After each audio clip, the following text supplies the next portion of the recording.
तो पेनल्टीज हैं इसमें, ये ध्यान से सुनिएगा। देखिए सारी अच्छी अच्छी बातें नहीं करने आए, थोड़ा सा यहाँ पे हम कान भी खींचने पड़ेंगे अब जो नहीं काम अच्छे से करता है। सो पेनल्टीज भी कुछ लगेंगे इसके ऊपर कि अगर काम ठीक से नहीं होता है तो उसके ऊपर मैं रिक्वेस्ट करूंगा, हमारे साथ श्री RVN श्रीनिवास सर हैं, डायरेक्टर UIDAI से, उनसे मैं रिक्वेस्ट करूंगा कि उसके बारे में आपको ब्रीफ करें।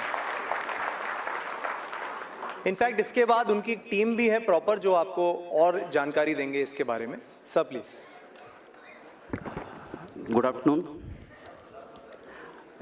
लंच के पहले ये बहुत टिपिकल समय है, जो नींद आती है, भूख लगती है, सुनने में कोई दिक्कत होती है, इसलिए हमने सोच पोच के पेनल्टीज की सेशन लगी हुई है अभी, क्योंकि जो भी नींद होते हैं ना वो उड़ जाती है एकदम। अभी तक रौटेला साहब और हमारा राकेश सिन्हा साहब बहुत अच्छी चीज़ बताया, और अभी मैं ये बोलना चाहता हूँ, there are two things I would like to flag. पहला क्या होता है कि ये डॉक्यूमेंट अपडेट प्रोजेक्ट में आप किसी प्रकार की स्टैंडर्ड सर्टिफिकेट मत लीजिए। Standard certificate is not accepted for document update project. ये डॉक्यूमेंट अपडेट प्रोजेक्ट हम इसीलिए कर रहे हैं कि जिसका पुरानी डॉक्यूमेंट्स हमारे पास नहीं है, अगर वहाँ भी हम स्टैंडर्ड सर्टिफिकेट अप्रूव करेंगे तो गलत बात है, उसका पर्यवसान बहुत कठिन होता है। तो इसीलिए कोई भी डॉक्यूमेंट अपडेट प्रोजेक्ट में आप स्टैंडर्ड सर्टिफिकेट मत लीजिए, पॉइंट नंबर 1। पॉइंट नंबर 2, अभी UIDAI हेडक्वार्टर्स ने बहुत सारा प्रेजेंटेशंस बन चुके हैं आपके लिए, सारी ट्रेनर्स के लिए, सारी ऑपरेटर्स के लिए। उसमें 8 प्रेजेंटेशंस है, उसमें 2 प्रेजेंटेशंस ऑलरेडी सिन्हा जी और रौटेला जी कवर कर लिया है। फर्स्ट प्रेजेंटेशन है एनरोलमेंट ऑपरेटर, मतलब एक एनरोलमेंट ऑपरेटर किस तरह के एनरोलमेंट करना है, उसमें क्या क्या देखना पड़ती है। लोग क्या होते हैं ना, छोटे मोटे गलती है सर इसमें क्या गलती, वो छोटे मोटे गलती आपके लिए हो सकता है अगर, मगर वो छोटे मोटे गलती हमारे लिए बहुत बड़ा बन सकती है। उसके ऊपर आप सब लोग कभी कभी बोलते हैं सर हमारा सस्पेंशन हो गया है, DOE 1 में हो गया है, DOE 2 में हो गया है, बायोमेट्रिक एरर में हो गया है। आपको ये सब पता होना चाहिए आपका गलती। अगर मेरा नाम श्रीनिवास है, मैं अजय कुमार बनना चाहता हूँ, ये गलत बात है। वो अजय कुमार बन के क्या कर रहे हैं आपको मालूम है? वो किसी दूसरे के प्रॉपर्टी को भी लेके जा रहा है। ये ऐसा स्थिति हुआ है ग्राउंड पे, इसीलिए आप जो भी नाम चेंज कर रहे हैं, मतलब श्रीनिवास से कोई दूसरा नाम, कोई दूसरा नाम से तीसरा नाम, ऐसा हो रहा है कि सोचो उस आदमी को सही डॉक्यूमेंट लेके आ रहे हैं कि नहीं आ रहे, वो सब सोच लो, उसका पर्यवसान बहुत कठिन होता है। दूसरा ये है कि इसीलिए हमने एक स्टैंडर्ड ऑपरेटिंग प्रोसीजर निकाला है। नाम कितने बार कर सकते हैं, डेट ऑफ बर्थ कितने बार कर सकते हैं, जेंडर कितने बार कर सकते हैं। अगर इसके पर भी किसी का डेट ऑफ बर्थ बार बार चेंज होता है क्या? मगर कोई आदमी आ रहा है, इसका मतलब क्या है? हम तो वो सोचना पड़ेगा ना। फ्रॉड भी हो सकता है, कभी हमने भी गलती कर लिया होगा ना, आंख बंद करके टकाटक मार लिया हो तो गलत हो गया होगा। देखो जो आदमी आ रहे हैं उनका गलती है या हमारा गलती है, ये भी देखो थोड़ा। उनका प्रॉब्लम क्या है वो एसेस करने के लिए कोशिश करिए। सेकेंड थिंग इज, इसके साथ हमारा QC में बहुत सारा रिजेक्शंस होता है। आप ये समझते होगी जो हम डॉक्यूमेंट यहाँ से अपलोड करेंगे वहाँ कोई देखने वाला नहीं है, हमको क्या फर्क पड़ने वाला, वैसा कुछ नहीं होता है। आप यहाँ से जो भी कागज भेजते हैं नीचे पैकेट के साथ, वो सारी बैकग्राउंड में वेरिफिकेशन होता है। मैं आपको बोलता हूँ, मानने न मानो आपका बात है, डॉक्यूमेंट होता है, डॉक्यूमेंट को इस तरफ आगे साइड उनका प्रूफ ऑफ आइडेंटिटी होता है, फोन पे बात करते रहे या कोई दूसरे बात करते रहो, उल्टा करके स्कैन करते हैं। मेरे को क्या आता है, व्हाइट पेपर आता है, ये DOE 1 है, क्योंकि जहां पे प्रूफ ऑफ आइडेंटिटी अपलोड करना था आपने सफेद कागज अपलोड किया। ये तो एकदम फ्रॉड है। वो आप गलती से भी कर लिया होगा, मगर इट हैज ए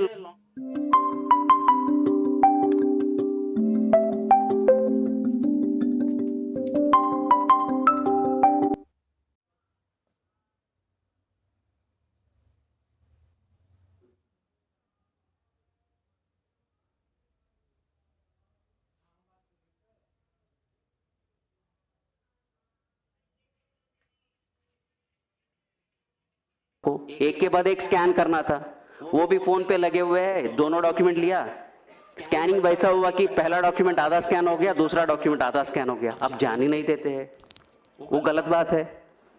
तीसरी बात यह है कि ये देखो मेरा 10 उंगलियां है यहाँ पे, ये दोनों में बायोमेट्रिक्स नहीं आ रहा है, मगर आप इसको, कुछ लोग ऐसा समझते हैं कि हाँ ये एक्सेप्शन है, हम 8 उंगली को ले लेंगे बायोमेट्रिक और इसको एक्सेप्शन मानते, ये गलत है, बहुत बड़ा गलत है।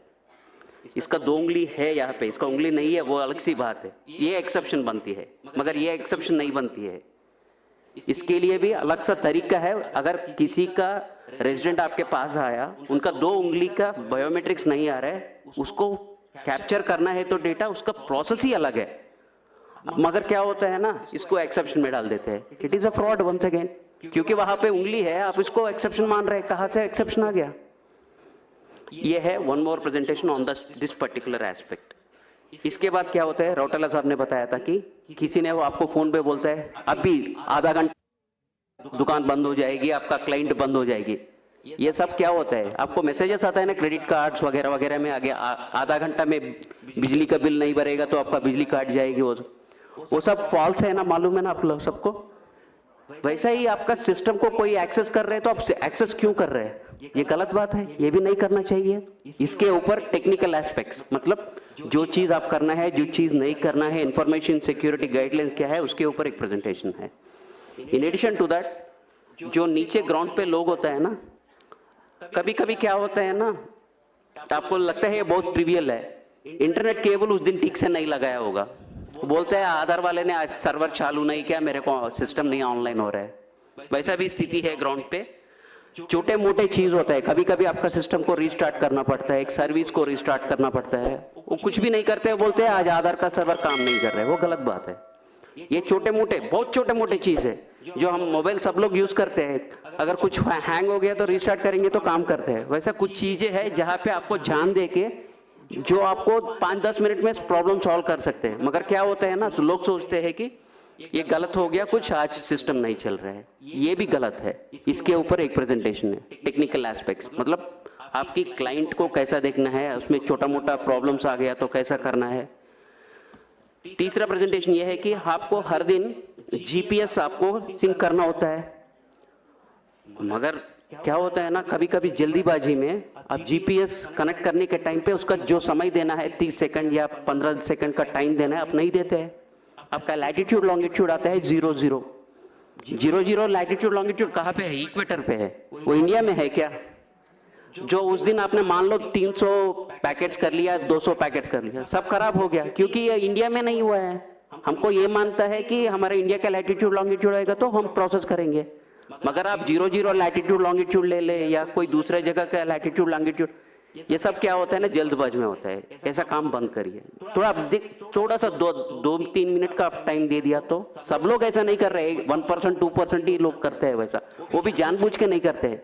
जहाँ पे टेक्निकल एस्पेक्ट्स पे ध्यान देना है वो नहीं देगा तो ये सब छोटा मोटा एरर्स होता है। ये आपके लिए भी कष्ट है, जो आपके पास काम करने के लिए आया था उसका भी कष्ट है।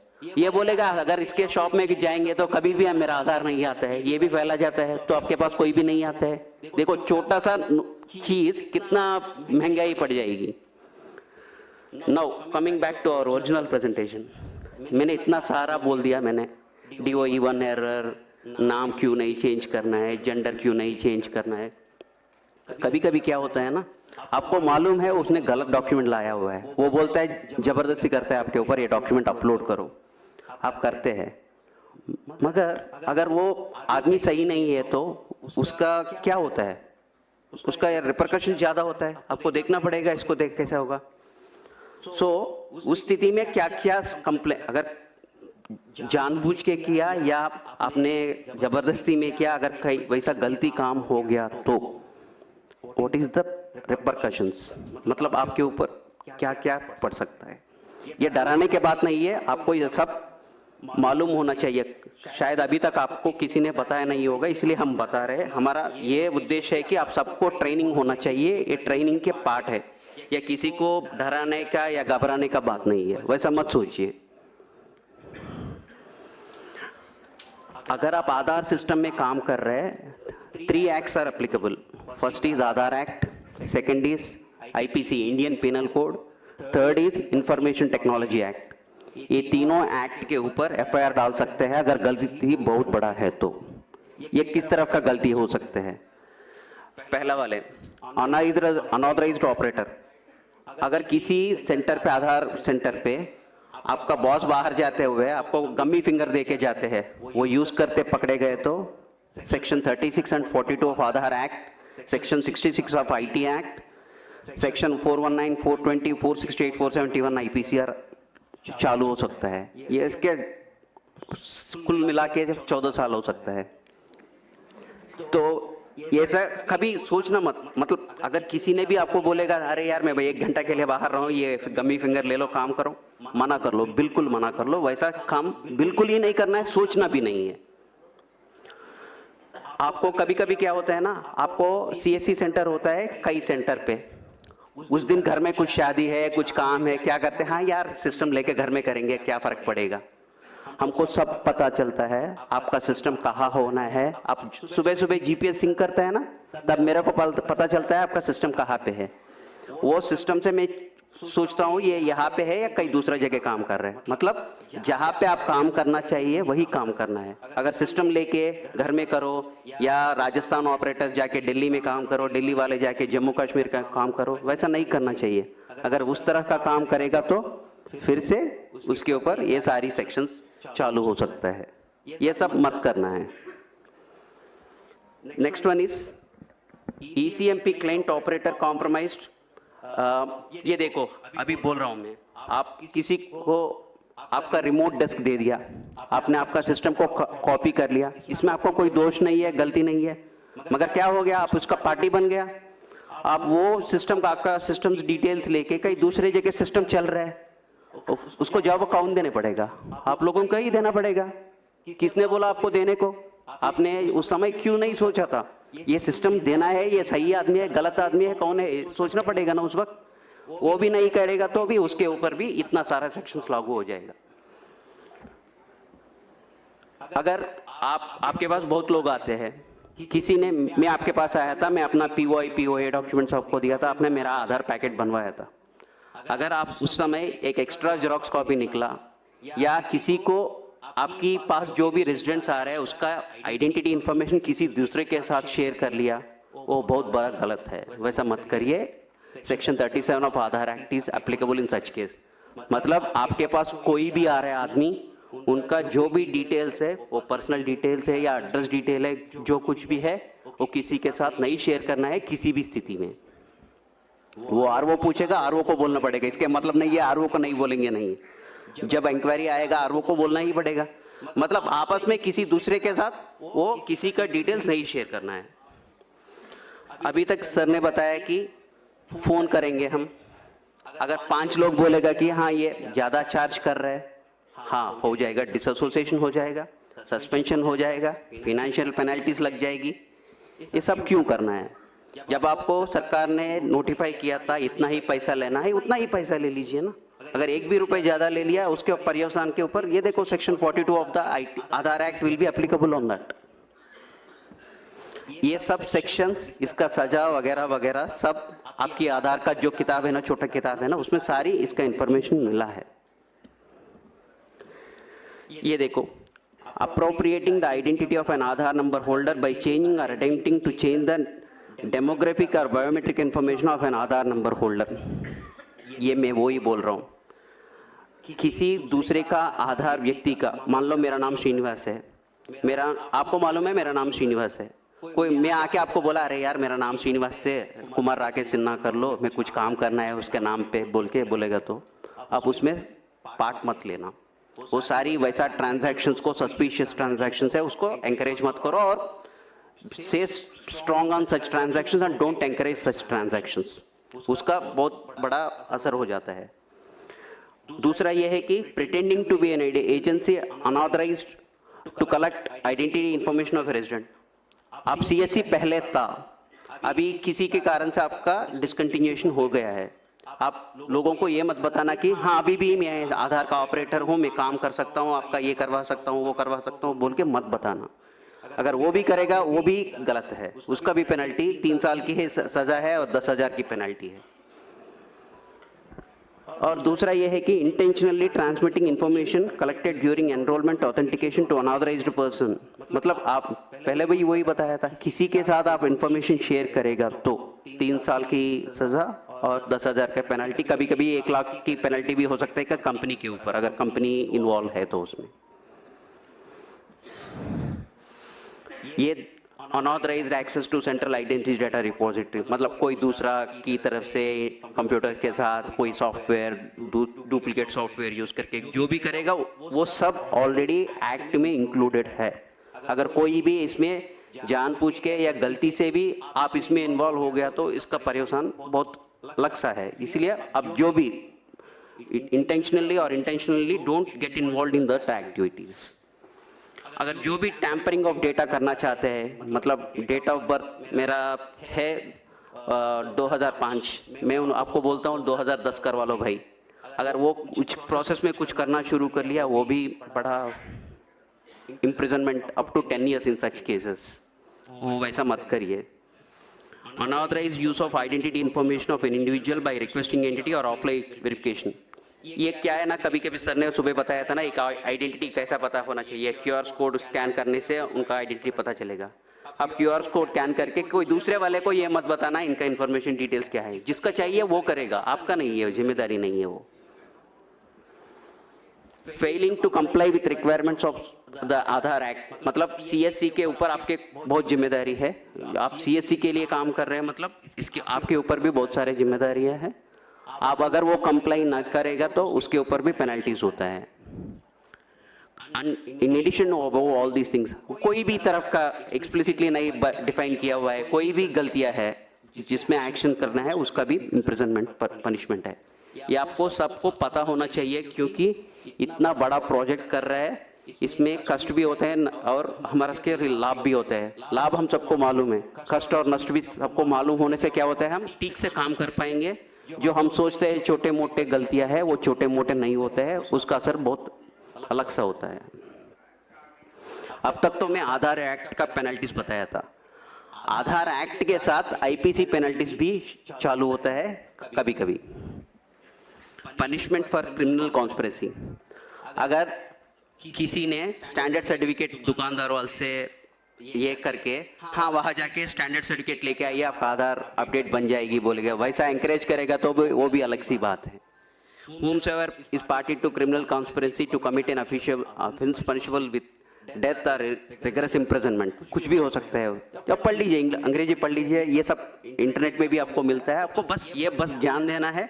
अगर इसके ऊपर आप गलती करेंगे तो उसका पर्यवसान क्या होता है। Section 419 punishment for cheating by personation, अगर आप किसी का नाम लेके जाके आधार में अपना डिटेल्स अपडेट करके, मैं वही बोल रहा हूँ ना, मैं श्रीनिवास हूँ, राकेश कुमार सिन्हा बनना चाहता हूँ, वो चीटिंग है। अगर वो भी आप भी जानबूझ के या बिना जानबूझ के भी आप उसमें शामिल हो गया, उसका पर्यवसान सीरियस होता है। 420 ये सबको मालूम है, 420 का केस क्या होता है, गलती जो भी किस तरफ की भी गलती करेगा तो वो 420 में आता है। 467 फोर्जरी ऑफ वैल्यूएबल सिक्योरिटी, मतलब आप फोर्जरी करो या डॉक्यूमेंट को, कुछ लोग क्या कर रहे हैं कि जब आशीष हमारा QC मैनेजर वो यहाँ पे है, लंच के बाद वो एक QC के ऊपर कौन सी एरर्स होती है वो सब बताते हैं। वो आपके पास बर्थ सर्टिफिकेट लेके एक आदमी आता है, मगर बर्थ सर्टिफिकेट में डेट ऑफ बर्थ में व्हाइटनर लगा के डेट ऑफ बर्थ चेंज किया है, मतलब डॉक्यूमेंट इज टैम्पर्ड। उस डॉक्यूमेंट को एक्सेप्ट ही नहीं करना चाहिए था, मगर लोग देखते ही नहीं है, ध्यान नहीं देते हैं, वो स्कैन करके अपलोड करते हैं, वो DOE 1 में आते हैं। मतलब जो गलती कर रहे हैं उनके साथ आप उनको सहायता कर रहे हो, क्योंकि डॉक्यूमेंट में जब व्हाइटनर लगा के डेट ऑफ बर्थ और नाम चेंज किया हुआ है, आप उस डॉक्यूमेंट को क्यों एक्सेप्ट कर रहे हैं? एक्सेप्ट नहीं करना चाहिए था। ये भी 468 वही है, forgery, the intention of the forgery is for cheating, उसके लिए पनिशमेंट है। 471 यूजिंग ए जेन्युइन फोर्ज्ड डॉक्यूमेंट और इलेक्ट्रॉनिक रिकॉर्ड, मतलब आपको ये मालूम है ये जेन्युइन रिकॉर्ड नहीं है, फिर भी आप यूज कर रहे हैं इसको आधार जनरेट करने के लिए। सर ने बताया था ना सुबह 11% आपका रिजेक्शन हो रहा है, मतलब आप 10 लाख ट्रांजैक्शन कर रहे हैं, उसमें 1,10,000 ट्रांजैक्शन आर गेटिंग रिजेक्टेड, उसमें 9% of the documents are rejected for want of the proper documents, list of applicable documents. आप लिस्ट ऑफ एप्लीकेबल डॉक्यूमेंट से नहीं करते हो, कोई दूसरा डॉक्यूमेंट लेके करते हो, that is a serious offence. In addition to that, जो मैंने बोला था ना, white paper scanning, dual scanning of 2 papers एक साथ, जो टैम्पर्ड डॉक्यूमेंट, कभी कभी नाम में गेजेट नोटिफिकेशन भी एडिटिंग कर रहे हैं एडोब फोटोशॉप के साथ। अगर कोई भी आपके पास गेजेट नोटिफिकेशन लेके आ रहे हैं, आप देख लो वो सही है कि नहीं है, क्योंकि लोग उसके भी फोटोशॉपिंग करके आ रहे हैं। थोड़ा जान से रहिए, वो बहुत बड़ा ये पंगा हो जाएगा। आप जो भी डॉक्यूमेंट, कोई भी प्रकार के डॉक्यूमेंट लेके आपके पास आ रहे हैं, specially name change, date of birth change, gender change का कोई भी आ रहा है, अगर वो कोई भी डॉक्यूमेंट लेके आ रहे हैं और उनका एक्सेप्शन हैंडलिंग प्रोसेस में आ रहे हैं, मतलब उनका इंटेंशन सही नहीं होगा। कभी कभी आप देख लीजिए उनका डॉक्यूमेंट सही है कि नहीं है। अगर आप संतुष्ट नहीं है तो आप सीधा सीधा बोल दीजिए कि सर ये डॉक्यूमेंट से मेरे दुकान में नहीं होगा, मेरे सेंटर में इसका अपडेट नहीं चलेगा। सीधा बताइए, कोई गलती नहीं है उसमें। मगर आप जहाँ आप फील होते हैं कि ये डॉक्यूमेंट करने से मेरे को कोई अच्छा नहीं लग रहा है, मेरे को कुछ डाउटफुल लग रहा है, सस्पिशियस लग रहा है, आप उससे दूर रहिए ना, उसमें इन्वॉल्व ही मत हो जाइए उसमें। नाउ, हमने अभी तक आधार एक्ट का कानून का सेक्शन सुन लिया, आईपीसी का सेक्शन सुन लिया, अभी है आईटी एक्ट। ये तीनों एक्ट एक ही साथ लागू होता है। अगर किसी ने गलती किसी प्रकार की भी कर लिया तो तीनों एक्ट एक ही साथ लागू हो सकता है। Section 65, tampering with computer source document, मतलब वही है, कंप्यूटर में स्कैन करके अपलोड कर रहे हैं, वही है। सेक्शन 66, कंप्यूटर रिलेटेड ऑफेंसेस, ये वही है। कंप्यूटर के साथ अगर किसी ने डुप्लीकेट सॉफ्टवेयर बनाया, उसके ऊपर काम कर रहे हैं, वो भी एक सेक्शन है। Punishment for sending offensive messages through communication service, आप कभी कभी देख लिया होगा व्हाट्सएप ग्रुप्स में या यूट्यूब वीडियोस में देखा होगा, आप मेरे को 500 रुपए दे दो और मैं आपका डीओ भी अपडेट करवा लेता हूँ, मैं आपका आधार कार्ड, पीवीसी कार्ड बनवा के दे देता हूँ। बहुत सारे वेबसाइट चलता रहते हैं, उसमें आप प्रमोट मत करिए। आप उस वैसा मैसेज कुछ भी आया आप आरओ को रिपोर्ट करिए, ये आपकी जिम्मेदारी है। वैसा कोई फेक वाला वेबसाइट या एसएमएस या व्हाट्सएप टेक्स्ट मैसेज चक्कर मार रहा है तो आपको जिम्मेदारी है आरओ को इन्फॉर्म करने के, क्योंकि वो इन्वेस्टिगेट करके उसके जो भी एक्शन लेना है वो करेगा। जब तक आप नहीं बताएगा तो, क्योंकि हमको भी सारी चीजें नहीं मालूम पड़ता है, आपका जिम्मेदारी भी है, हमको बताना है ऐसा काम चल रहा है सर, इसको थोड़ा देख लीजिए सर, ये डाउटफुल केस है। This is one more section. Another section is 66B, punishment for dishonestly receiving stolen computer और कम्युनिकेशन डिवाइस। अगर किसी ने आपको बोला है कि ये आधार किट, आपको मालूम है आधार किट जिम में मिलता है, अगर किसी ने आधार किट कहीं दूसरे जगह से लेके आपको बोल रहे कि ये 1 लाख का किट है, मैं आपको 10,000 में दूंगा, लेके काम कर लो, मत करो वैसा, वो भी इसमें पड़ सकता है। Section 66C, punishment for identity theft. मैं वही बोल रहा हूँ ना, श्रीनिवास बन गया अजय कुमार, वो तो अलग सी आइडेंटिटी थेफ्ट की बात है। वो मेरा आइडेंटिटी बदल रहा हूँ, किसी का आइडेंटिटी लेके किसी को दूसरे को दे रहा हूँ, कोई डेथ पर्सन का आइडेंटिटी लेके कोई दूसरे को दे रहा हूँ, ये सब थोड़ा देखना पड़ेगा। Punishment for cheating by impersonation using computer source, बस वही है, कोई कंप्यूटर का डॉक्यूमेंट लेके, कंप्यूटर के हिस्सा लेके हमने किसी का आइडेंटिटी चेंज करने का, बदलाव करने का कोशिश किया तो that is a very punishable, seriously punishable offence. बस इतना ही है। अब लंच के बाद I would like to introduce my team. Miss Kirti is there. She is the master trainer. She will be taking care of all the enrollment operations and the standard operating procedures and the exception handling processes after lunch. She will be handling it.